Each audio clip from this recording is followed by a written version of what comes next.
고린도전서 7장 25절 8장.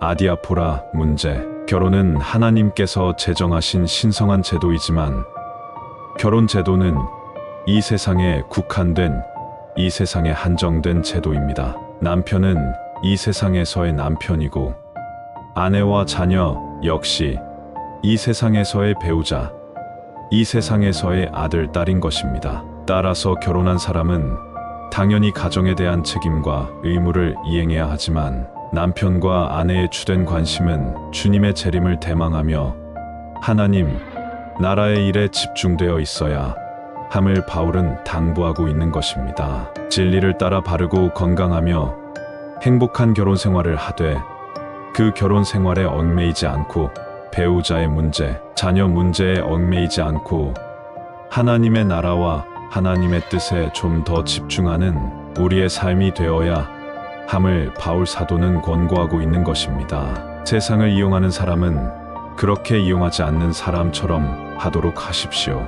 이 세상의 형체는 사라집니다. 바울은 이 세상에 지나가며 사라져 버리고 말 것들에 연연하지 말고 영원한 하나님의 나라에 마음을 두어야 함을 권고하고 있습니다.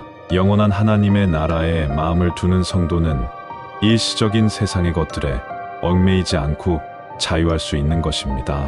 우리도 어떻게 하면 하나님을 기쁘시게 해드릴 수 있을까란 하나님의 일에 대한 염려가 항상 있어야 합니다. 세상적이고 일반적인 염려와는 확연히 구별되는 하나님을 향한 사랑에서 비롯된 가치 있는 염려가 우리 각자에게 우선적으로 있어야 하는 것입니다. AD 55년경 고린도에는 미의 여신 아프로디테, 치유의 신 아스클레피우스, 태양의 신 아폴로 등을 숭배하는 12개의 신전이 있을 정도로 우상 숭배가 극성하고 있었으며 이러한 신전들에서 우상에게 바쳐진 막대한 제물들이 사제들에게 분배되고 있었습니다. 그리고 사제들은 그들에게 필요한 만큼의 제물을 제외하고는 그것을 시장에 내다 팔았습니다. 결국 고린도 시장에서는 우상에게 바쳤던 고기와 일반 고기가 함께 뒤섞여 판매되고 있었습니다. 문제는 우상에게 바쳐진 소고기,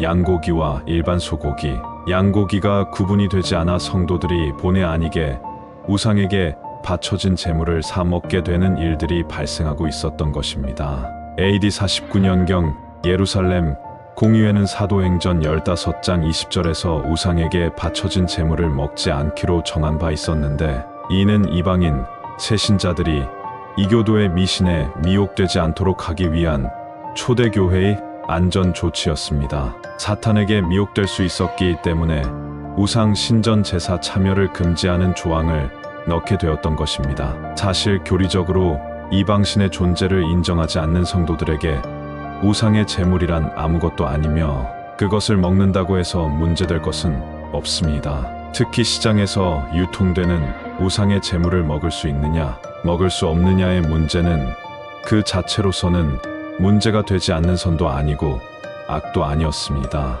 이러한 그 자체로는 선도 아니고 악도 아닌 문제를 바로 아디아포라 문제라고 합니다. 이에 바울은 이러한 아디아포라 문제를 해결함에 있어서 지식보다 사랑으로 해결할 것을 1절을 통해서 요청하고 있습니다. 바울이 3절에서 하나님을 사랑의 대상으로 말하고 있는 것은 하나님을 사랑하는 것이 곧 인간을 사랑하는 것의 근본이 되기 때문입니다. 이렇게 우상 제물 취식 문제와 같은 그 자체로서는 선도 아니고 악도 아닌 문제는 지식보다 사랑을 앞세워 그 문제를 풀어나가야 함을 바울은 권면합니다. 당시 헬라인들이 섬기던 제우스, 아테나, 포세이돈, 이시스, 세라피우스, 아프로디테, 아스클레피우스, 아폴로 등의 우상들은 인간의 관념이 당시 인간의 철학이 만들어낸 실제로는 존재하지 않는 허구와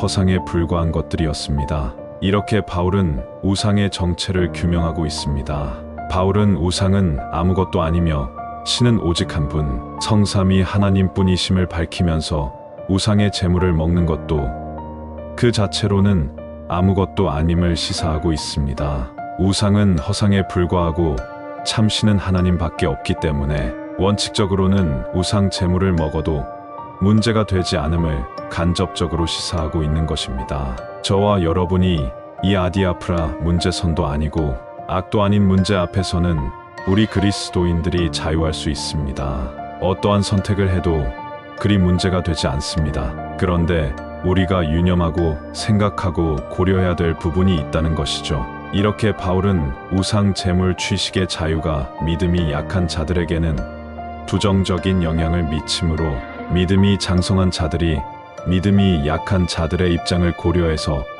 사랑으로 배려하는 자세가 있어야 함을 당부하고 있습니다. 오늘날 저와 여러분도 이 아디아포라 문제에 대하여 교회 내에서 어떠한 문제가 있는지, 그리고 그 문제들에 대해서 어떠한 자세를 가져야 하는지 생각할 수 있어야 합니다. 바울은 고린도전서 8장 10에서 12절을 통해 지식이 있노라 하는 자가 우상의 집에 앉아 우상의 재물을 먹는 것을 실례로 들어 그들의 자유함이 믿음이 연약한 성도들에게 치명적인 상처와 타격을 줄 수 있다는 점을 설명합니다. 이처럼 성도는 자기 자신의 신앙 양심만 내세울 것이 아니라 아디아포라 문제에 있어서 믿음이 약한 자의 시각과 판단도 함께 생각하고 믿음이 약한 성도들이 시험에 빠지지 않도록 사랑으로 배려해야 함을 권고하고 있는 것입니다. 만일 음식이 내 형제를 실족하게 한다면 나는 영원히 고기를 먹지 아니하여 내 형제를 실족하지 않게 하리라. 읽으신 13절은 본장 1절부터 논의되었던 우상제물 취식 문제에 대한 바울의 결론입니다. 바울은 연약한 형제들의 유익을 위해서라면 자신의 자유를 기꺼이 포기하겠다는 의사를 피력하고 있습니다. 바울은 본장을 통해 우상제물 취식 문제에 대한 해답이 타인을 배려하는 사랑과 자유의 절제에 있음을 교훈하고 있는 것입니다. 그 자체로는 선도 아니고 악도 아닌 아디아포라 문제들을 타인을 배려하는 사랑과 자유의 절제를 통해 지혜롭게 풀어나가는 성숙함이 저와 여러분에게 있을 수 있기를 바랍니다.